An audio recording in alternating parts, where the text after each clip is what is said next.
ఒక ఊరిలో ఒక అమాయక రైతు పొలం దున్నుతుండగా అనుకోకుండా ఒక పాత అద్దం దొరికింది. ఏమీ తెలియని ఆ అమాయక రైతు ఆ అద్దంలో తన ప్రతిబింబాన్ని చూసి అది తన తండ్రి ముఖంలా ఉందని అనుకున్నాడు. ఇదే నా తండ్రి అని భావించి ప్రతిరోజూ అదే పనిగా ఆ అద్దాన్ని చూసుకుంటూ ఆనందించేవాడు. ఈ విషయం గమనించిన అతని భార్య, నా భర్త ప్రతిరోజూ ఇదే పనిగా ఆ అద్దంలో చూస్తున్నాడు, అసలు ఏమిటో అని అనుమానం తెచ్చుకుంది. చివరకు ఆ అద్దం దగ్గరకు వెళ్లి తన ముఖాన్ని చూసింది. అద్దంలో తన ప్రతిబింబం కనిపించగానే ఆమె ఆశ్చర్యపోయింది. ఇదేంటి? నా భర్త ఎవరో అమ్మాయిని చూసుకుంటూ మాట్లాడుతున్నాడని అనిపిస్తోంది అని భావించింది.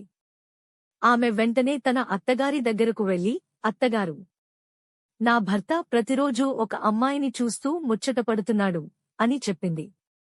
విషయం తెలుసుకోవాలని భావించిన అత్తగారు కూడా ఆ అద్దం దగ్గరకు వెళ్లి చూసింది.